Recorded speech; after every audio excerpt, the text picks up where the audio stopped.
Saudara-saudara, kita masih dalam tema besar 911 dan judul firman Tuhan untuk minggu ini adalah One Call Away.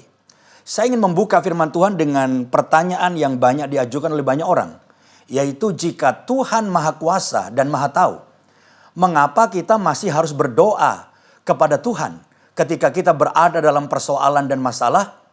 Harusnya Tuhan langsung aja menolong kita. Saudara-saudara, apakah pertanyaan seperti ini juga pernah tersirat di dalam benak saudara?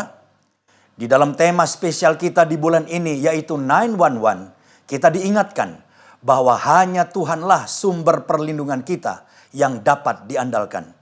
Tapi kalau Tuhan memang begitu dekat dengan kita dan bisa melindungi kita setiap saat, mengapa Ia tidak langsung menolong kita?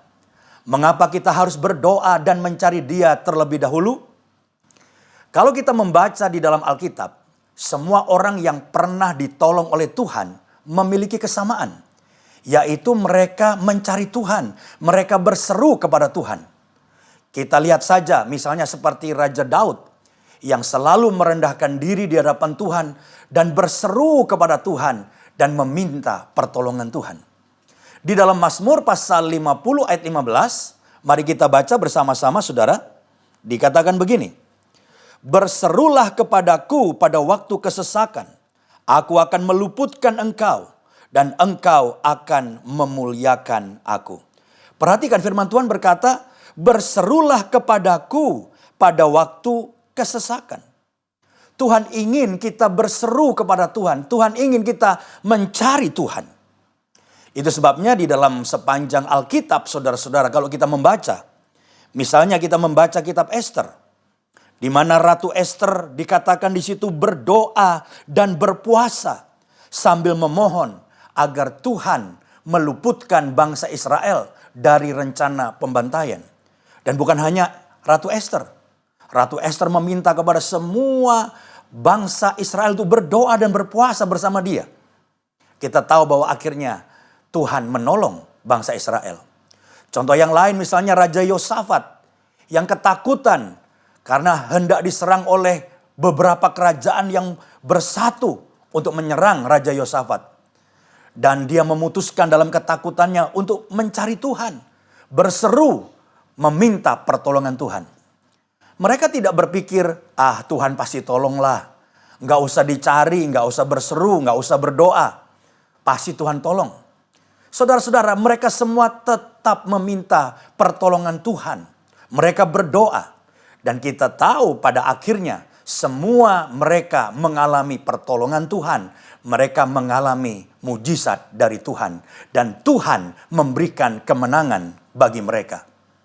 Saudara-saudara, hari ini kita mau belajar bersama-sama. Mengapa kita harus berseru kepada Tuhan untuk meminta pertolongan Tuhan. Walaupun Tuhan sudah tahu semua masalah kita. Tuhan sudah tahu semua persoalan kita. Hari ini ada 3 hal yang saya ingin sampaikan kepada saudara. Mengapa kita harus berseru memohon pertolongan dari Tuhan.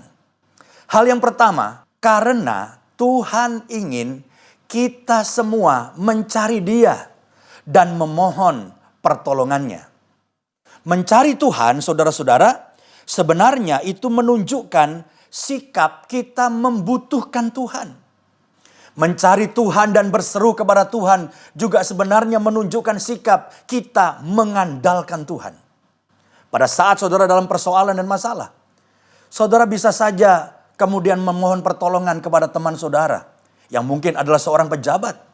Ketika saudara membutuhkan pertolongan untuk bisnis saudara, saudara bisa datang kepada teman saudara, seorang pengusaha yang hebat, yang sukses. Atau saudara bisa mencari alamat yang lainnya, saudara-saudara. Tetapi Tuhan mendorong setiap kita untuk mencari Tuhan. Untuk mengandalkan Tuhan. Dan untuk memohon pertolongan dari Tuhan.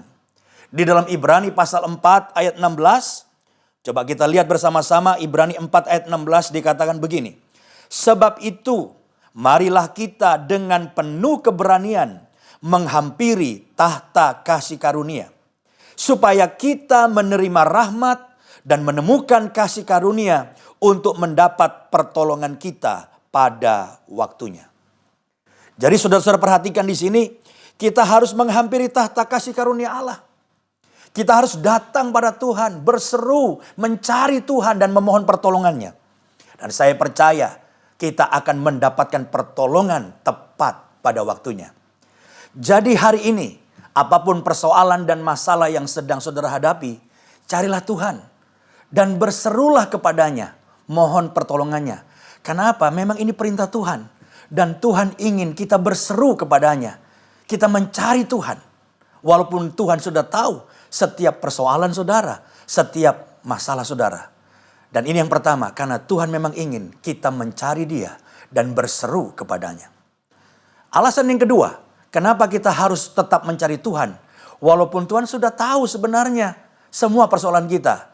Yang kedua adalah karena Tuhan ingin kita percaya janji-janjinya pasti digenapi. Saudara-saudara, pada saat kita berseru dan mencari Tuhan, itu juga berarti kita percaya janji-janji Tuhan. Kita percaya bahwa Tuhan yang berjanji pasti menggenapi janjinya. Dengan kata lain, kita percaya integritas Tuhan, bahwa Tuhan tidak akan berbohong. Saudara-saudara, seringkali di dunia saat ini, orang mulai tidak percaya kepada sesamanya. Kenapa saudaraku? Banyak orang yang berjanji, tapi tidak menepati janjinya, berbohong. Itu sebabnya kenapa tiap kali ada perjanjian, panggil notaris, tanda tangan di depan notaris, harus ada meterai dan lain sebagainya. Karena banyak orang janji dan tidak menepati janjinya. Tetapi Tuhan yang berjanji kepada kita adalah Tuhan yang punya integritas. Tuhan yang berjanji dan Tuhan tidak pernah berbohong. Dan ketika kita berseru kepadanya, mencari Tuhan, itu artinya apa? Artinya kita percaya bahwa apa yang Tuhan janjikan kita bisa menerimanya kalau kita meminta kepadanya. Di dalam Bilangan 23 ayat 19, coba kita lihat bersama-sama dan saya akan bacakan. Bilangan 23 ayat 19. Allah bukanlah manusia sehingga ia berdusta, bukan anak manusia sehingga ia menyesal. Masakan ia berfirman dan tidak melakukannya, atau berbicara dan tidak menepatinya? Saudara-saudara, Allah bukan manusia. Kalau manusia dia berjanji, teman saudara bisa berjanji dan tidak menepatinya. Kadang-kadang ada orang hebat yang berbicara sama kita, kalau kamu ada perlu apa, ngomong ya sama saya. Wah saudara, hati kita jadi besar. Karena yang ngomong itu bukan orang sembarangan. Orang hebat, orang kaya, orang yang sukses. Tapi pada saat kita membutuhkan pertolongannya, kita telepon teman kita itu. Kita ngomong, kita ceritakan masalah kita. Tetapi di seberang sana, teman kita itu diam aja. Nggak ngomong apa-apa. Padahal dia sudah berjanji mau menolong kita. Mungkin kalau kita bisa nanya sama teman kita, kenapa lu kok diam aja? Pasti orang itu akan berkata, ya kan saya cuma bilang ngomong aja. Ya udah, ngomong aja. Ya kita cuma ngomong doang. Tetapi akhirnya orang tersebut tidak menolong kita. Berbeda dengan Tuhan, Alkitab berkata, Allah bukan manusia. Allah berjanji dan dia menepati janjinya. Pada saat kita berseru dan mencari Tuhan, sebenarnya kita percaya integritas Tuhan. Bahwa apa yang Tuhan janjikan, kita bisa datang padanya dan meminta. Dan Tuhan pasti menggenapi janjinya.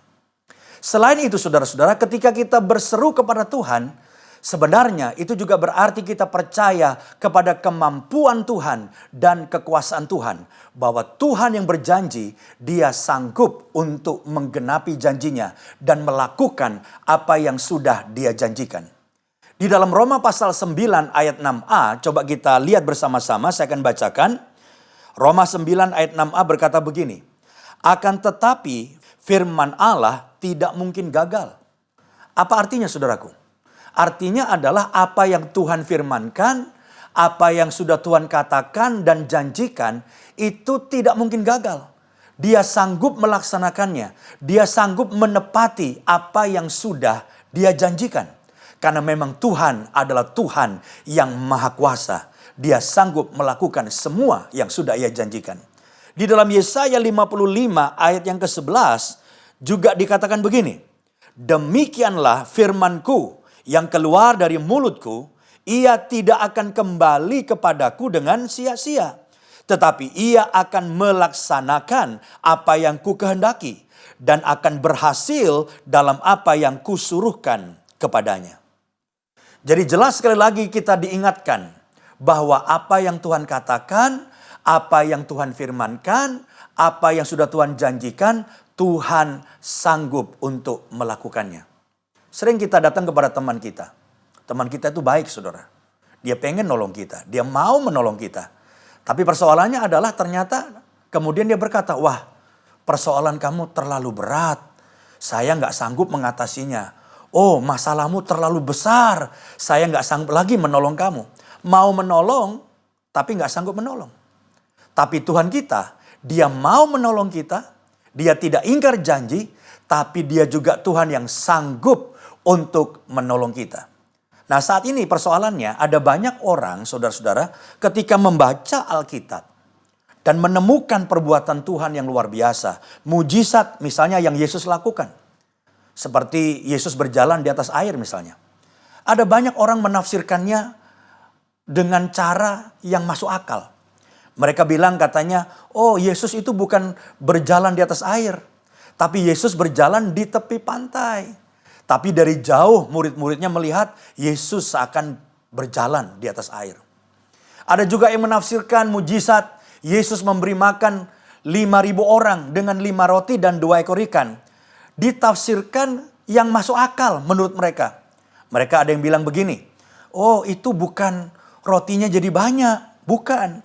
Tapi ketika anak kecil itu mempersembahkan roti dan ikannya, mengeluarkan roti dan ikannya dan dipersembahkan pada Yesus, maka yang lain tergerak. Maka semua orang mulai mengeluarkan bekalnya, lalu disumbangkan rame-rame, dibagikan. Nah, itu membuat akhirnya semua orang bisa makan kenyang. 5.000 orang laki-laki saja, belum perempuan dan anak-anak, semuanya makan kenyang. Karena seperti itu. Nah, inilah yang dikatakan, saudaraku, mau merasionalkan perbuatan Tuhan yang ajaib. Ada satu jenis penafsiran yang disebutkan dengan istilah demitologizing. Oh, Alkitab itu banyak mitos. Dan kita harus mengeluarkan mitos-mitos itu. Baru kita bisa mendapatkan yang benar. Jadi ada banyak firman Tuhan, mujizat yang Tuhan lakukan dianggap sebagai mitos. Dan teori ini dikembangkan oleh seorang teolog namanya Bultmann, saudaraku. Bultmann adalah pencetus dari teologi demitologizing tadi. Yang mau mengeluarkan, katanya Alkitab penuh dengan mitos-mitos.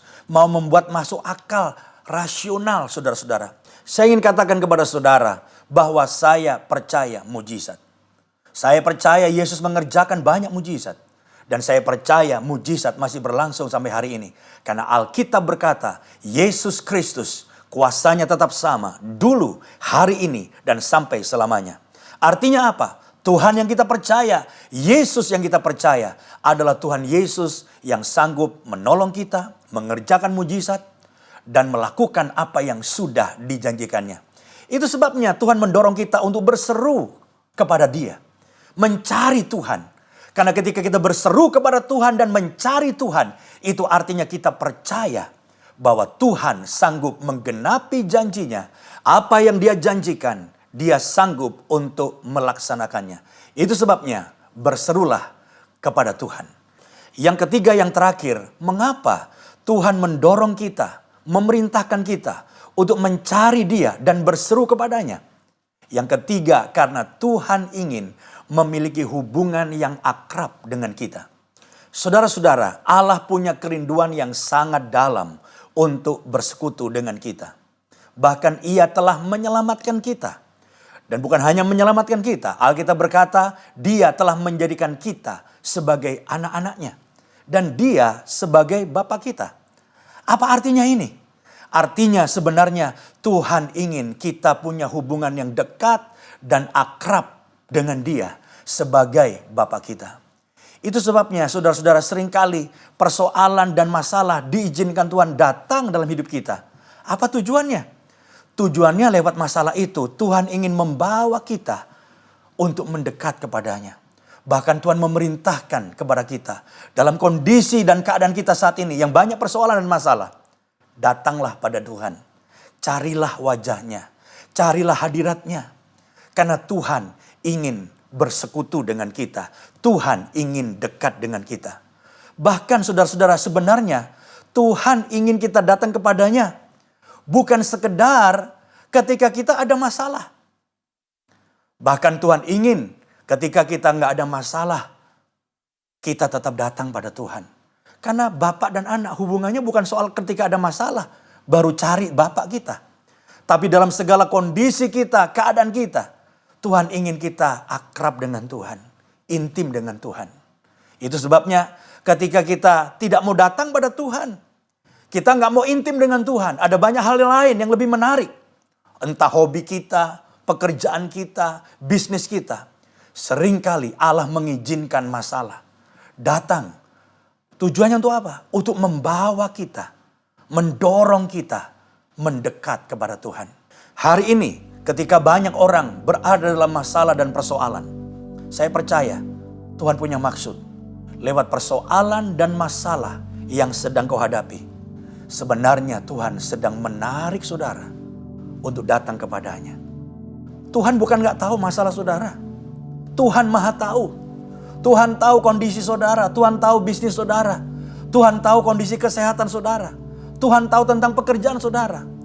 Bahkan Tuhan lebih tahu dari saudara sendiri tentang kondisi saudara. Tapi kenapa Tuhan tidak segera menolong saudara? Tuhan sebenarnya ingin dalam kondisi seperti ini, ketika masalah datang dalam hidup kita, ayo kita mendekat pada Tuhan. Karena untuk itulah Tuhan mengizinkan persoalan datang. Supaya selain membentuk kita, tapi juga membawa kita punya hubungan yang dekat dengan Tuhan. Berserulah kepada Tuhan pada waktu kesesakan. Tuhan berjanji, aku akan meluputkan engkau dan engkau akan memuliakan namaku. Itu sebabnya jangan lagi bertanya, kok saya harus berdoa? Tuhan kan sudah tahu semua masalah saya. Ya, Tuhan sudah tahu. Tapi Tuhan ingin kita mencari hadiratnya. Carilah hadiratnya, temukan wajahnya, temukan keintiman dengan Tuhan. Saya percaya dalam hadirat Tuhan ada pemulihan. Dalam hadirat Tuhan ada berkat. Dalam hadirat Tuhan ada mujizat. Cari hadiratnya. Dan saya percaya kuasa Tuhan akan turun dalam hidup saudara. Pada akhir ibadah ini dan firman Tuhan yang saya sampaikan, saya ingin berdoa untuk setiap saudara. Supaya pada masa-masa seperti ini, saudara sungguh-sungguh menjadi orang yang mencari Tuhan. Dan menemukan wajahnya dan menemukan pertolongannya.